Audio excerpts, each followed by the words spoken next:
pretend I'm who you want me to be, so I'm lying my way from you. No turning back now. I wanna be pushed aside. So in the big 2026, we are having a big problem in the fitness industry. It's called AI. Now, AI is good for many things, helping you work, coming up with ideas, generating things that you wouldn't generally think of. But there is a certain limit to what I think, AI is good for.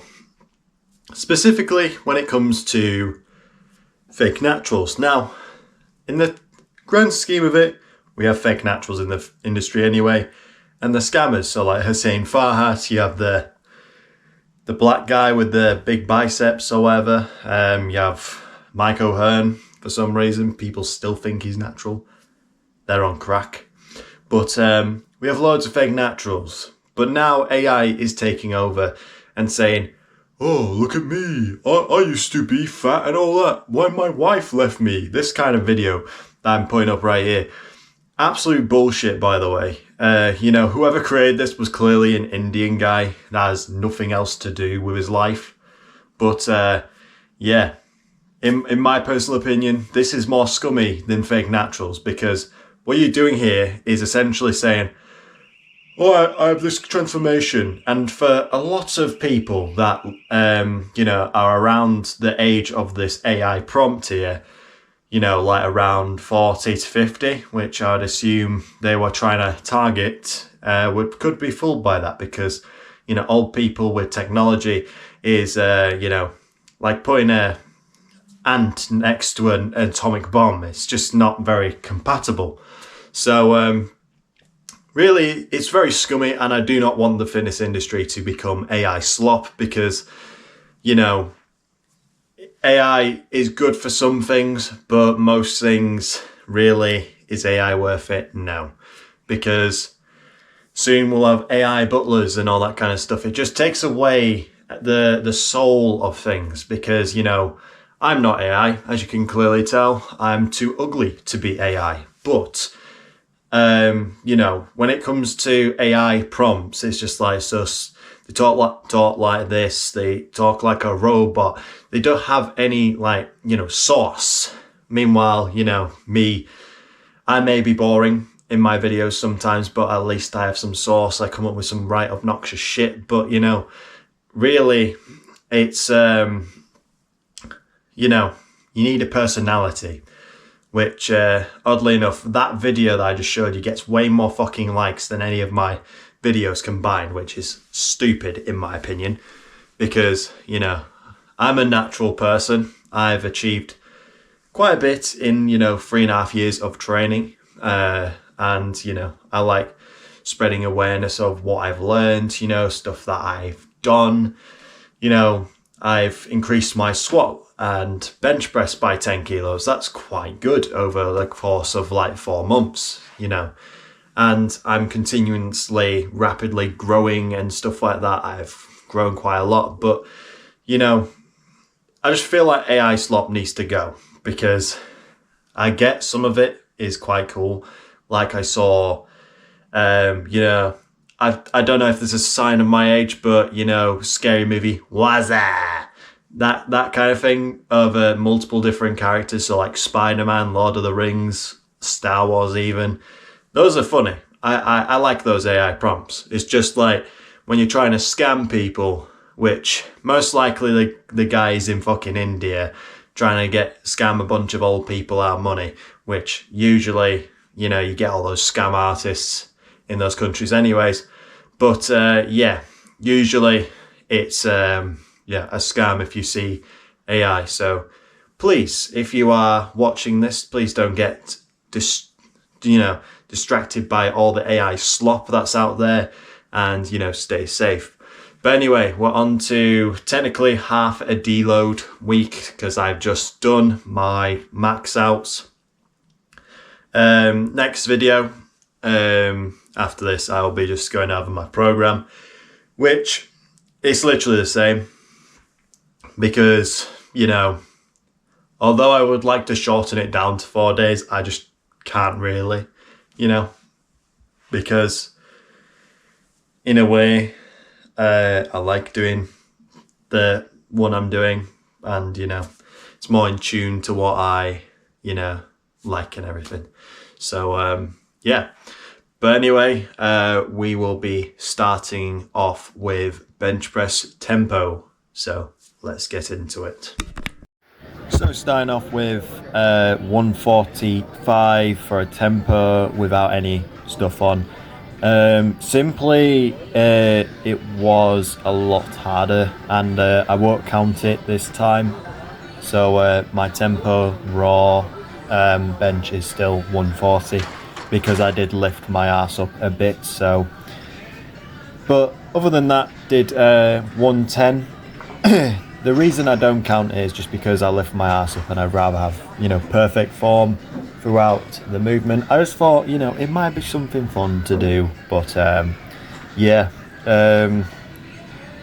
But after all this week is basically done. So yeah, I'm on my rest day, and start of the next program is next, and that's when we'll be going into a competition. Road to a competition. I'll have to think of a title, but yeah, road to a powerlifting competition will commence afterwards. After all this is done. So yeah, starting off with a deload and all that kind of business. But yeah, but this is kind of a deload, kind of have fun as well.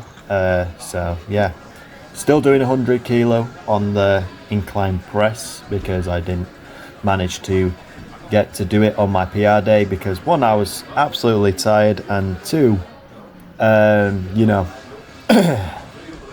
didn't have the time because I'm unfortunately employed.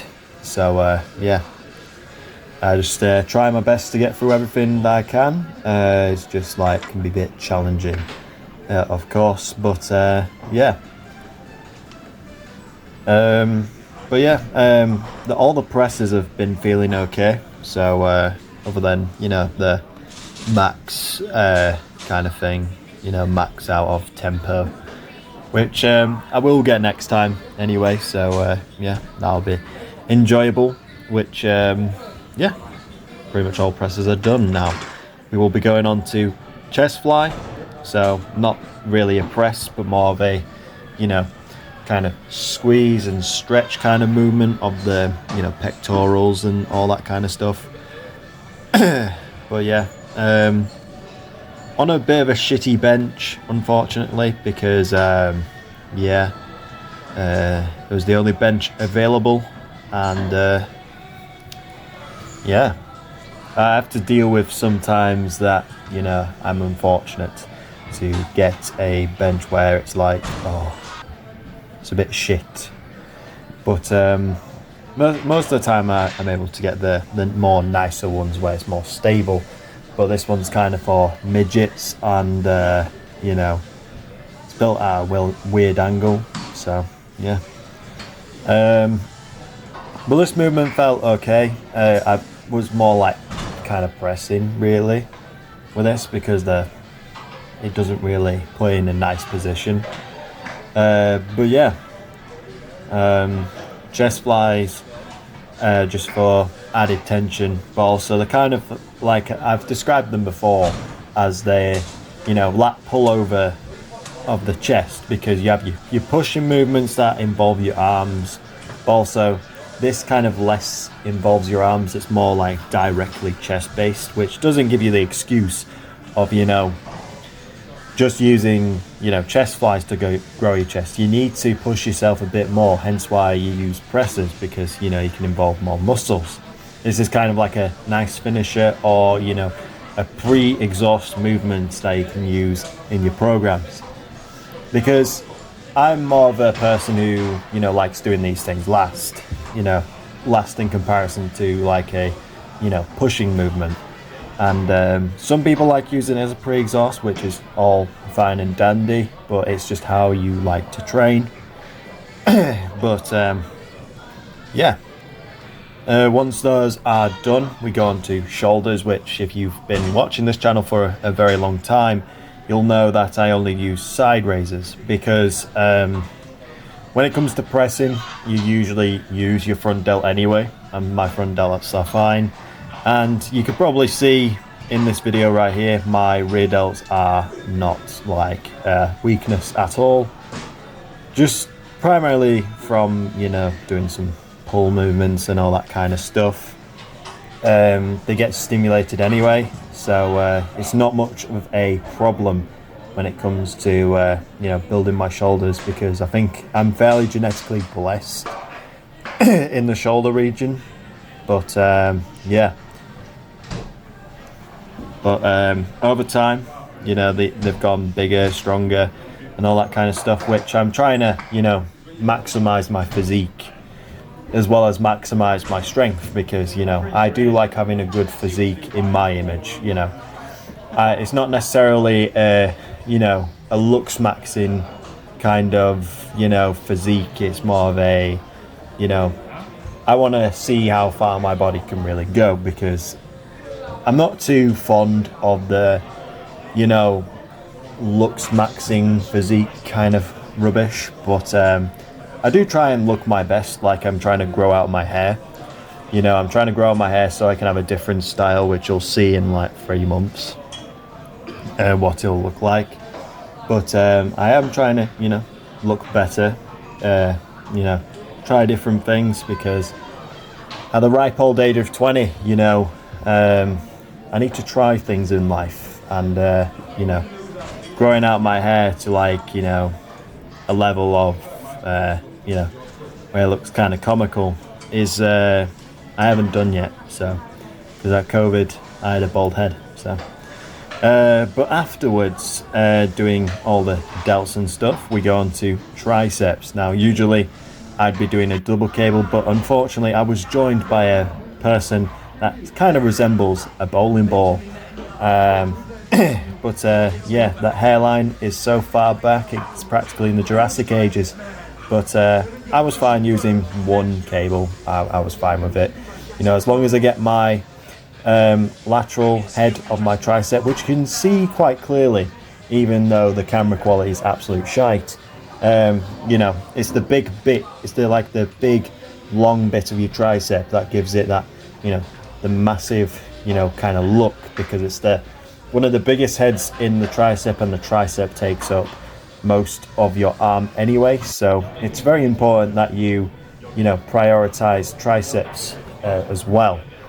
Because, you know, in recent industry standards, or whatever the fuck you want to call it, you know, the arm dominant physique is probably the more popular physique of its time, of this time. Well, but yeah, when it comes to you know, building a good physique, you need some good arms. So yeah. But yeah, I'm not, you know, I'm kind of losing myself here.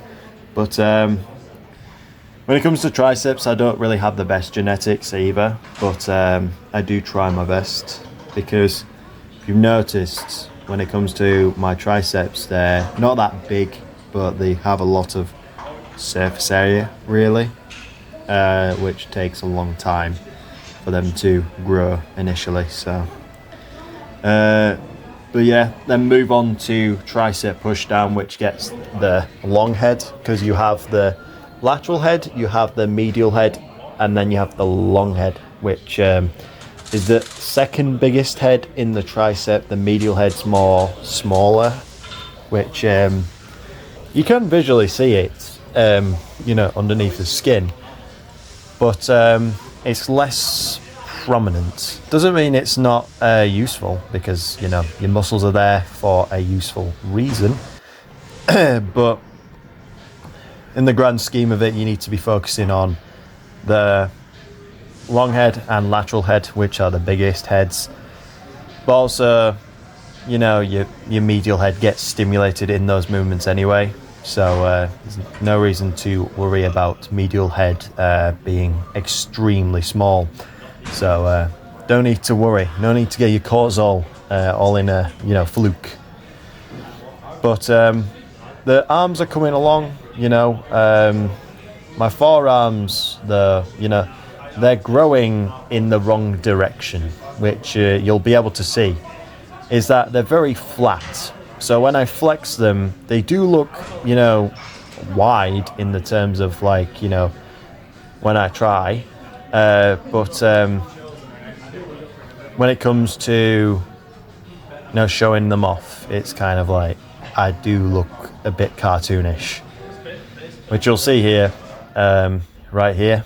When I flex the, you know, shoulders and all that, my forearms look very small, so like very like, you know, flat.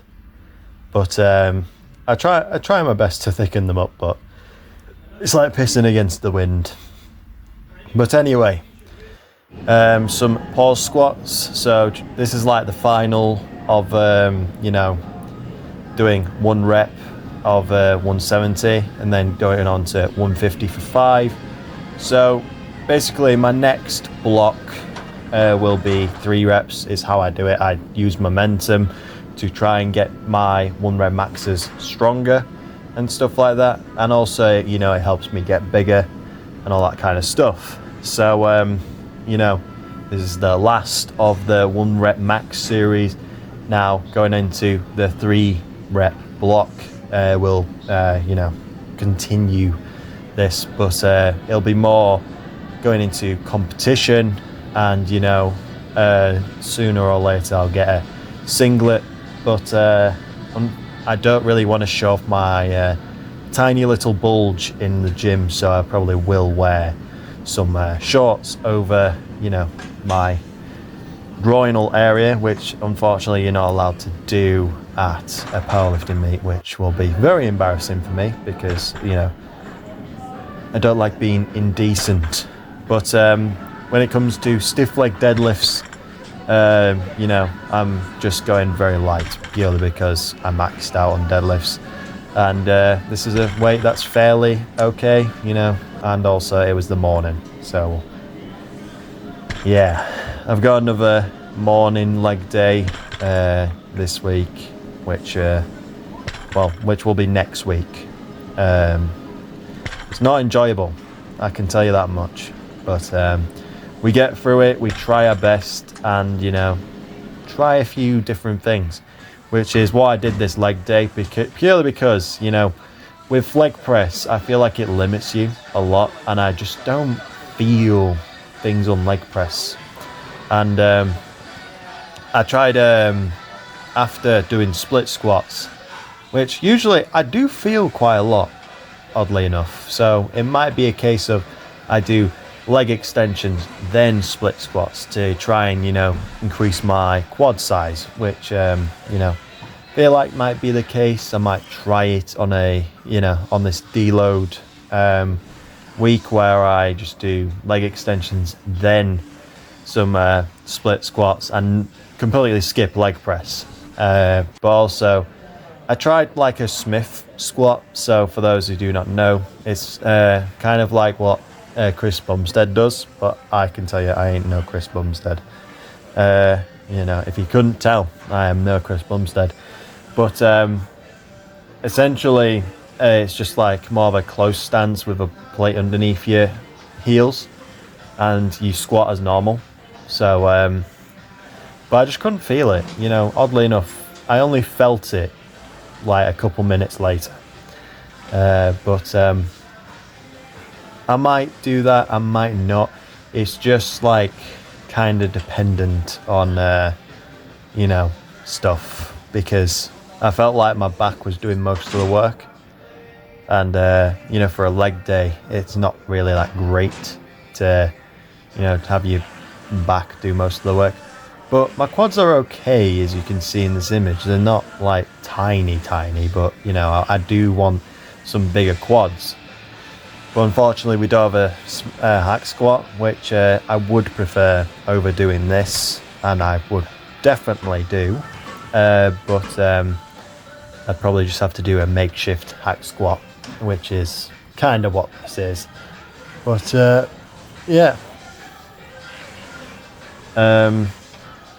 But anyway, It's just a matter of trying things out, seeing what works, and going from there. But yeah.